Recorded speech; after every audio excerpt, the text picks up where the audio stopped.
જય માતાજી મિત્રો, શું તમને ક્યારે એવું લાગ્યું છે કે તમારા જીવનમાં અચાનક કંઈક એવું ઘટિત થઈ રહ્યું છે જે સામાન્ય નથી? શું તમારી આસપાસના વાતાવરણમાં કોઈ દિવ્ય શક્તિની હાજરીનો અનુભવ થાય છે? જો હા, તો સાવધાન થઈ જાઓ, કારણ કે સાક્ષાત જગતજનની માં દુર્ગા તમારા નસીબના દ્વાર ખોલવા જઈ રહી છે. અને આજે આ વિડીયોમાં આપણે એવા 21 ગુપ્ત સંકેતો વિશે વાત કરીશું જે વ્યક્તિનું ભાગ્ય બદલાતા પહેલા માતા રાણી પોતે આપે છે. જો તમને આમાંથી એક પણ સંકેત મળે તો સમજી લેજો કે હવે તમારા દુઃખના દિવસો પૂરા થયા છે અને સુખનો સૂરજ ઉગવાનો છે. એટલે વિડીયોને અંત સુધી જોજો, કારણ કે અધૂરું જ્ઞાન હંમેશા નુકસાનકારક હોય છે. અને છેલ્લો સંકેત તો એટલો શક્તિશાળી છે કે જે જાણીને તમે પોતે પણ આશ્ચર્યચકિત થઈ જશો. મિત્રો, વિડીયોમાં આગળ વધતા પહેલા કમેન્ટ બોક્સમાં તમારી કુળદેવીનું નામ ચોક્કસ લખો.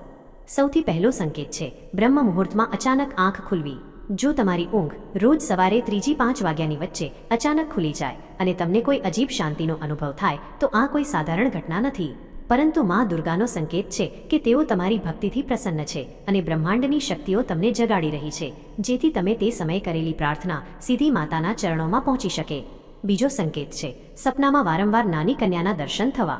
સનાતન ધર્મમાં નાની કન્યાને માં દુર્ગાનું સાક્ષાત સ્વરૂપ માનવામાં આવે છે. અને જો તમને સપનામાં કોઈ નાની બાળકી હસતી દેખાય અથવા તે તમને કંઈક આપતી દેખાય તો સમજી લેજો કે માં ભગવતી તમારા ઘરમાં લક્ષ્મી સ્વરૂપે પધારવાના છે અને તમારા આર્થિક સંકટો દૂર થવાના છે. ત્રીજો મોટો સંકેત છે ઘરના આંગણે અચાનક ગાયનું આવવું અને ભાંભરવું. ગાયમાં 33 કરોડ દેવી દેવતાઓનો વાસ હોય છે, અને જો કોઈ પવિત્ર તહેવાર કે સામાન્ય દિવસે ગાય માતા તમારા દ્વારે આવીને ઊભી રહે તો તેને ખાલી હાથે ન કાઢતા, કારણ કે તેમાં અંબાનો આશીર્વાદ લઈને આવી છે જે તમારા કુળની રક્ષા કરશે. ચોથો સંકેત એ છે કે જ્યારે તમે પૂજા કરવા બેસો અને અચાનક દીવાની જ્યોત ઊંચી થવા લાગે અથવા અગરબત્તીનો ધુમાડો કોઈ દિવ્ય આકૃતિ બનાવતો હોય તેવું લાગે, આનો અર્થ એ છે કે તમારી પૂજા સ્વીકારાઈ રહી છે અને માં દુર્ગા તમારી આસપાસ જ બિરાજમાન છે, જે તમારી રક્ષા કરી રહી છે.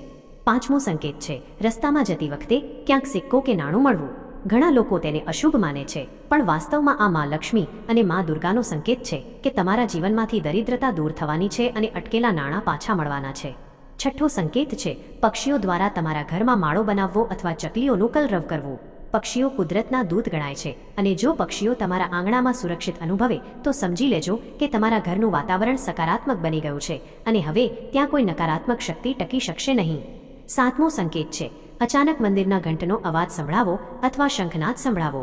જ્યારે તમે કોઈ મહત્વના કામ માટે બહાર જઈ રહ્યા હોવ અને તમને દૂરથી પણ ભક્તિમય અવાજો સંભળાય તો એ માં દુર્ગાનો વિજય ભવનો આશીર્વાદ છે કે તમે જે કાર્ય કરવા જઈ રહ્યા છો તેમાં તમને ચોક્કસ સફળતા મળશે. આ 7 સંકેતો તો માત્ર શરૂઆત છે. હજુ પણ એવા 14 સંકેતો બાકી છે જે તમારા જીવનની દિશા બદલી શકે છે. મિત્રો, પ્રથમ 7 સંકેતો જાણીને તમને અંદાજો આવી ગયો હશે કે માતા રાણી જ્યારે કૃપા કરે છે ત્યારે કુદરત આપણને કેવી રીતે સાવધ કરે છે. પરંતુ હવે જે સંકેતો વિશે હું વાત કરવા જઈ રહ્યો છું તે અત્યંત દુર્લભ છે, અને જો આમાંથી એક પણ તમારી સાથે ઘટિત થાય તો સમજી લેજો કે તમારું ભાગ્ય રાતોરાત પલટાવાનું છે. આઠમો શુભ સંકેત છે સપનામાં વારંવાર સિંહના દર્શન થવા અથવા સિંહની ગર્જના સંભળાવી. માં દુર્ગાનું વાહન સિંહ છે અને સિંહ શક્તિ તેમજ નિર્ભયતાનું પ્રતીક છે. જો તમને સપનામાં સિંહ શાંત મુદ્રામાં દેખાય તો એનો સ્પષ્ટ અર્થ છે કે તમારા શત્રુઓનો નાશ થવાનો છે અને સમાજમાં તમારું માન સન્માન અને પ્રતિષ્ઠામાં જબરદસ્ત વધારો થવાનો છે. જે લોકો અત્યાર સુધી તમારો વિરોધ કરતા હતા તેઓ જ તમારી સામે નમી જશે. નવમો સંકેત છે અચાનક તમારા ઘરના આંગણામાં કમળનું ફૂલ ખીલવું અથવા સપનામાં કમળના દર્શન થવા. માં લક્ષ્મી અને માં દુર્ગા બંનેને કમળ અત્યંત પ્રિય છે, અને જો કમળ દેખાય તો એ સંકેત છે કે તમારી વર્ષો જૂની ગરીબી અને આર્થિક તંગી દૂર થવાની છે અને તમારા ઘરમાં અખૂટ ધન સંપત્તિનો વરસાદ થવાનો છે. 10મો સંકેત એ છે કે જ્યારે તમે ઘરની બહાર નીકળો અને કોઈ સુહાગન સ્ત્રી 16 શણગાર સજીને તમારી સામે આવે અથવા પૂજાની થાળી લઈને જતી દેખાય, આ સાક્ષાત માં જગદંબાનું રૂપ માનવામાં આવે છે. અને જો આવું બને તો માની લેજો કે તમે જે કામ માટે જઈ રહ્યા છો તેમાં 100% સફળતા મળશે અને ભાગ્ય તમારી સાથે છે. 11મો સંકેત છે રાત્રિ સૂતી વખતે હવામાં અચાનક સુગંધિત પુષ્પોની સુવાસ આવવી.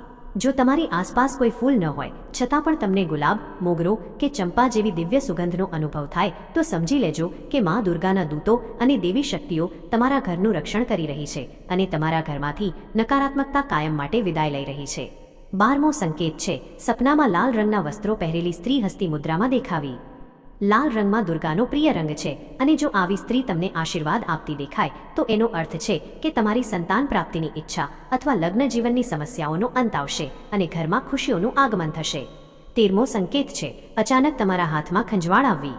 ખાસ કરીને જમણા હાથમાં જો વારંવાર ખંજવાળ આવે તો તે માં લક્ષ્મીના આગમનનો સંકેત છે અને એ સૂચવે છે કે તમને ક્યાંકથી અણધાર્યું ધન મળવાનું છે જે તમારી આખી જિંદગી બદલી નાખશે. 14મો સંકેત એ છે કે સવારે ઉઠતાની સાથે જ જો તમને શંખ કે મંદિરની ઝાલરનો અવાજ સંભળાય તો એનો અર્થ છે કે તમારો આખો દિવસ અત્યંત શુભ રહેવાનો છે અને માં દુર્ગા તમારી પ્રગતિના માર્ગમાં આવતા તમામ અવરોધોને દૂર કરી રહી છે. મિત્રો, હવે આપણે એવા સંકેતો તરફ વધી રહ્યા છીએ જે સાક્ષાતમાં જગદંબાના સાનિધ્યનો પુરાવો આપે છે અને જે ભાગ્યશાળીને આ અનુભવ થાય છે તેનું જીવન ધન્ય બની જાય છે. 15મો શુભ સંકેત છે સપનામાં વારંવાર પર્વતો અથવા ઊંચા શિખરો પર બિરાજમાન માતાજીના મંદિરના દર્શન થવા. જો તમને એવું દેખાય કે તમે ઊંચાઈ પર ચઢી રહ્યા છો અને સામેમાં આદ્યશક્તિનું તેજસ્વી મંદિર છે તો સમજી લેજો કે તમારા જીવનમાં આધ્યાત્મિક ઉન્નતિ થવાની છે અને તમે જે મુશ્કેલીઓથી ડરી રહ્યા હતા તે હવે તમારા પગ નીચે આવવાની છે, એટલે કે તમે વિજય બનવાના છો. 16મો સંકેત છે અચાનક તમારા ઘરનો તુલસીનો ક્યારો લીલોછમ થઈ જવો અને તેમાં મંજરીઓ આવવી. તુલસીને માં લક્ષ્મીનું સ્વરૂપ માનવામાં આવે છે અને જો સુકાતી તુલસી અચાનક ખીલી ઉઠે તો એ સંકેત છે કે માં દુર્ગાની કૃપાથી તમારા ઘરના પિતૃદોષ અને વાસ્તુદોષ દૂર થઈ ગયા છે અને હવે સુખ શાંતિનો કાયમી વાસ થવાનો છે. 17મો સંકેત અત્યંત ચમત્કારી છે જે છે સપનામાં અચાનક નાગ દેવતાના દર્શન થવા અથવા શિવલિંગ પર દૂધ ચઢાવતા જોવું. ભગવાન શિવ અને માં શક્તિ એકબીજાના પૂરક છે અને જો તમને નાગ દેવતા નુકસાન પહોંચાડ્યા વગર શાંતિથી બેઠેલા દેખાય તો એનો અર્થ છે કે તમારી કુંડલીની શક્તિ જાગૃત થઈ રહી છે અને માં દુર્ગા પોતે તમારી રક્ષા કવચ બનીને ઊભા છે. 18મો સંકેત છે જ્યારે તમે રસ્તામાં ચાલી રહ્યા હોવ અને અચાનક ક્યાંકથી શંખ કે મૃદંગનો મધુર અવાજ સંભળાય. ભલે આસપાસ કોઈ મંદિર ન હોય છતાં પણ જો આવું થાય તો માની લેજો કે દેવી શક્તિઓ તમને આશીર્વાદ આપી રહી છે કે તમારા ખરાબ સમયનો અંત આવી ગયો છે. 19મો સંકેત છે સપનામાં કોઈ વૃદ્ધ સ્ત્રી આવીને તમને મીઠાઈ આપે અથવા તમારા માથા પર હાથ મૂકીને આશીર્વાદ આપે.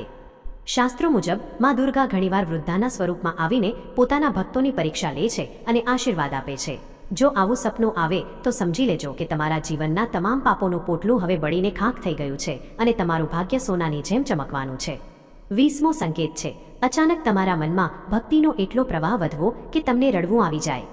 જ્યારે માં દુર્ગાનો ફોટો જોતા કે આરતી સાંભળતા તમારી આંખોમાં હર્ષના આંસુ આવી જાય ત્યારે સમજી લેજો કે તમારો આત્મા પરમાત્મા સાથે જોડાઈ ગયો છે અને હવે દુનિયાની કોઈ તાકાત તમને સફળ થતા રોકી શકશે નહીં.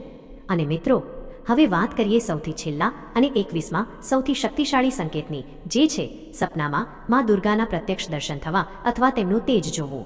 જો તમને સપનામાં માં કાલી, માં દુર્ગા કે માં લક્ષ્મીના સાક્ષાત દર્શન થાય અને તેઓ હસતા હોય તો એનો અર્થ છે કે તમે પૂર્વજન્મના અત્યંત પુણ્યશાળી જીવ છો અને હવે સાક્ષાત બ્રહ્માંડની માલિક તમારા તમામ મનોરથો સિદ્ધ કરવા જઈ રહી છે. એટલે ગભરાવાનું છોડી દો અને માના ચરણોમાં સમર્પિત થઈ જાઓ, કારણ કે જેની સાથે માં દુર્ગા હોય તેને આખું જગત પણ હરાવી શકતું નથી. તો મિત્રો, આ હતા માં દુર્ગા દ્વારા અપાતા 21 શુભ સંકેતો જે તમારું નસીબ બદલી શકે છે. જો તમને પણ આવા સંકેતો મળ્યા હોય તો કોમેન્ટમાં જય માતાજી જરૂર લખજો અને આ વિડીયોને શેર કરજો જેથી બીજા લોકો પણ આ દિવ્ય જ્ઞાનનો લાભ લઈ શકે. જય માં દુર્ગા ભવાની. સર્વ ભક્તોનું કલ્યાણ કરજો.